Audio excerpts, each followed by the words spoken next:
Mesdames, Mademoiselles, Messieurs, bonsoir et bienvenue dans ce journal de 20 h. Au sommaire, remous dans l'éducation, les professeurs de philosophie portent le combat. Ils invitent l'État à respecter ses engagements pour que l'école sénégalaise puisse prospérer. Ils demandent également l'introduction dans le système éducatif de la pensée de Cheikh Anta Diop. Des mouvements d'humeur en gestation dans le secteur du transport. Le syndicat démocratique des transports routiers déplore les violations du Code du travail par le patronat. Ses membres dénoncent également la complicité de certains acteurs sociaux. Également au menu de ce journal, l'Union des travailleurs du Sénégal, très remontée contre l'État du Sénégal. Ses membres en veulent aux autorités étatiques qui n'ont pas respecté leurs engagements et comptent durcir le ton pour obtenir gain de cause. C'est tout pour les titres de ce journal qui démarre à l'instant.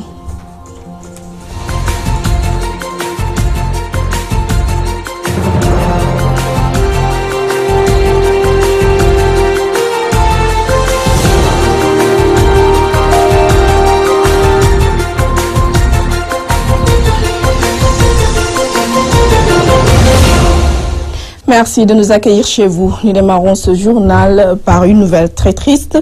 Près de 35 cases réduites en cendres lors d'un incendie qui s'est déclaré cet après-midi dans le village de Gobat, Soukou, à 9 km de Kaffrine. Aucune perte en vies humaines, mais beaucoup de dégâts matériels et de vivres. Les sapeurs-pompiers ont réussi à maîtriser les flammes. Nous y reviendrons avec notre correspondant sur place. Toujours parlons des incendies, cette fois-ci à la décharge de Mbebes. Les circonstances de ce sinistre sont méconnues pour le moment. Nous y reviendrons dans notre prochaine édition avec notre correspondant dans la banlieue, Théodore Semedo.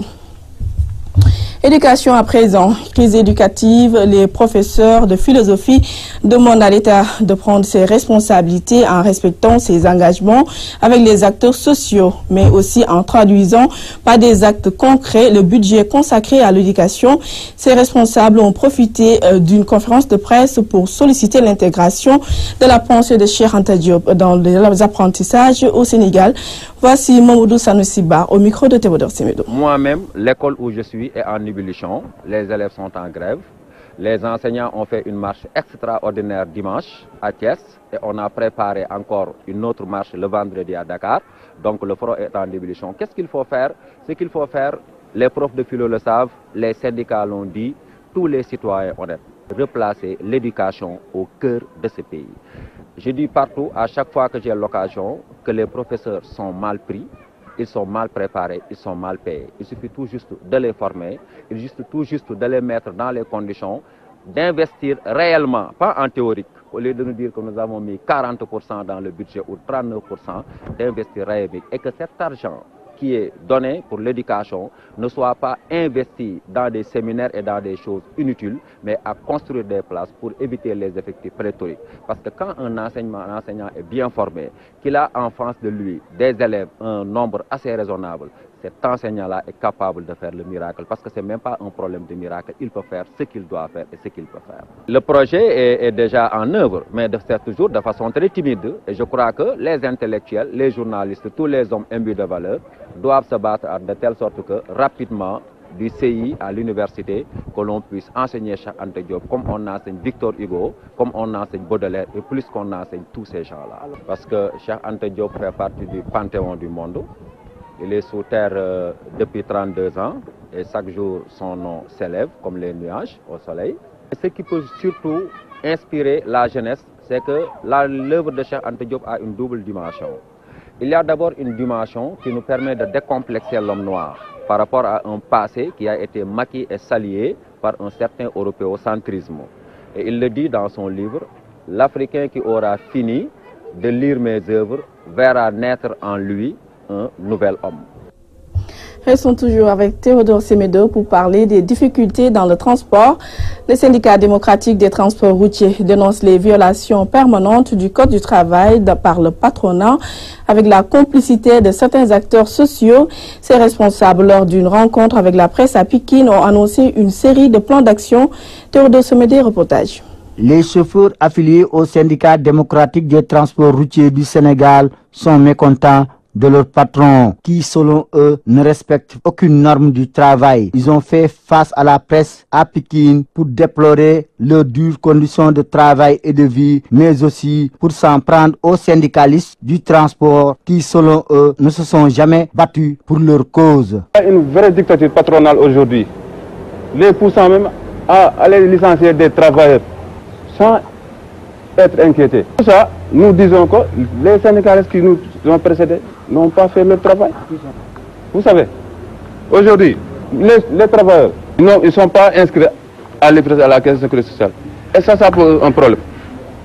Quelqu'un qui travaille pendant des années, depuis longtemps, à la retraite, il ne va pas percevoir sa retraite. Quelqu'un qui travaille, sa femme, s'il a accouché, il n'ira pas à la caisse de sécurité sociale. Ses enfants, ils n'obtiendront rien. L'assurance des chauffeurs, vous voyez, même le chauffeur n'est pas assuré. Ça, nous le dénonçons. Ils exigent d'ailleurs la mise en applicabilité de la Convention collective nationale des transports routiers. Les revendications, c'est le respect de la Convention collective nationale des transports routiers du Sénégal. Notre plan d'action, c'est de faire une caravane dans les garages pour toute catégorie de chauffeurs. Pour la centrale syndicale UTS où sont affiliés ces travailleurs, ces revendications sont légitimes et doivent être satisfaites par le patronat. C'est des points légitimes, c'est reconnu dans la législation du travail au Sénégal. Le problème, c'est que pourquoi les transporteurs n'appliquent pas et ne respectent pas les normes de la convention collective. Ils bafouent toujours la législation du travail en vigueur. Je pense que par rapport à cela, ils ont le devoir, l'obligation d'appeler l'État, de pousser l'État et le patronat à revoir leur position et leur façon de faire. Depuis plusieurs années, le secteur du transport routier vit dans une situation de précarité au point d'inquiéter ses acteurs. Théodore Semedo, Pikine, Walfadjri. Le Front social en ébullition, l'Union des travailleurs du Sénégal s'en prend à l'État. Ses membres accusent le régime de n'avoir point honoré ses engagements avec les syndicalistes. Écoutons Aliou Ndiaye, secrétaire général de l'UTS. Il est au micro de Théodore Semedo. Le Front social est en ébullition parce que l'État a une part de responsabilité. Je pense que si on signe des accords, c'est pour les respecter. On ne peut pas signer des accords et ne pas les respecter. Ça donc, c'est la responsabilité de l'État qui est engagée. Maintenant, c'est à l'État de trouver la solution pour faire face à cela. Et je crois que la seule solution, c'est d'appeler les organisations des enseignants, des médecins, des collectivités locales, discuter avec eux une discussion franche et de régulariser ce qui a été signé dans les PV. Je pense que c'est ça qui devrait aujourd'hui régler le problème. Filière, oignons, pommes de terre. Les paysans ont réussi le défi de la production, mais les autorités peinent à relever celle de la conservation.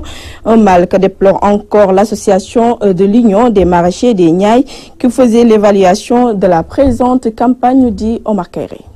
Que les ménages se rassurent. Le marché sera bien approvisionné en oignons et en pommes de terre, indiquent les producteurs de la zone des Niayes.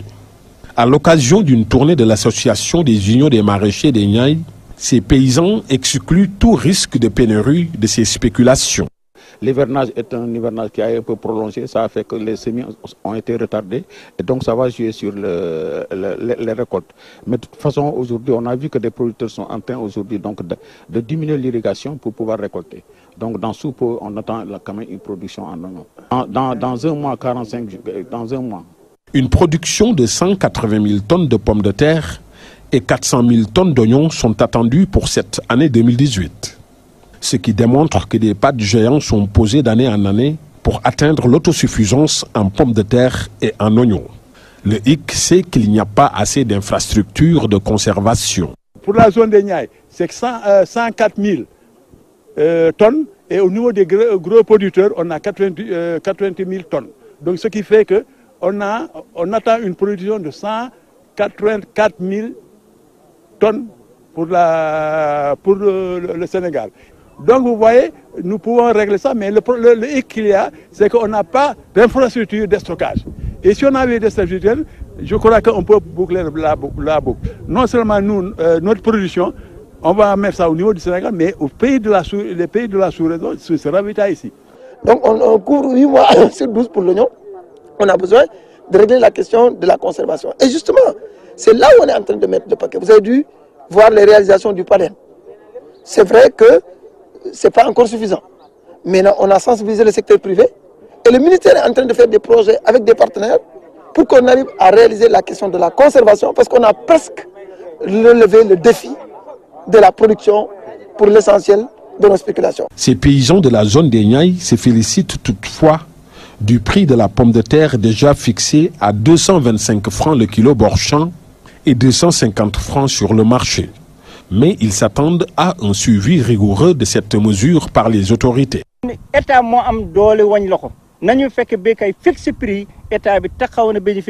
Les prix sont déjà fixés, mais nous interpellons l'État du Sénégal de faire de sorte que cette décision soit respectée par tout le monde. C'est tout ce que nous demandons. L'association des unions des maraîchers des Niayes effectuait une tournée pour une évaluation à mi-parcours de la campagne maraîchère dans la zone des Niayes.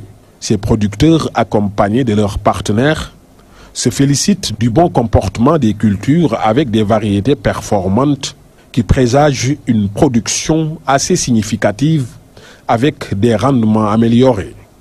Oumar Kairé Louga, Walfadjiri. Rétablir la vérité et restaurer la démocratie pour l'émergence du pays. Quelques points des objectifs du mouvement populaire pour l'émergence du Sénégal. Le MPS, en conférence de presse à Diourbel, invite les pouvoirs publics à une large coopération avec la diaspora et le monde rural, nous apprend Mamoudou Matarsar. Le développement du Sénégal doit forcément passer par une coopération avec les collectivités locales et la diaspora. Conviction des responsables du mouvement populaire pour l'émergence du Sénégal qui organisait une conférence à Diourbel avec comme objectif éveiller les populations sur les défis du futur. Nous constatons qu'au Sénégal, nos gouvernants se préoccupent seulement des villes et ne se préoccupent pas des communes, des villages, alors que 70% de la population sénégalaise vivent dans le monde rural. Et nous constatons aussi qu'il n'y a pas d'eau dans cette zone, il n'y a pas d'électricité, ni de postes de santé, ni d'école. Et comment est-ce qu'on peut développer un pays ou bien une localité sans ces infrastructures de base? Donc nous avons constaté, nous, en tant que mouvement populaire pour l'émergence du Sénégal, d'apporter notre touche au développement du Sénégal sur le plan, dans l'administration locale et sur le plan du développement local aussi, en initiant ces genres de conférences, ces genres d'initiatives, d'actions pour sensibiliser les populations. Parce que nous constatons que la population sénégalaise ne comprend pas jusqu'à présent les défis et les enjeux. Le professeur Djibi Diakhaté, qui animait cette conférence, est revenu sur les thèmes l'administration locale, le développement local et la justice indépendante.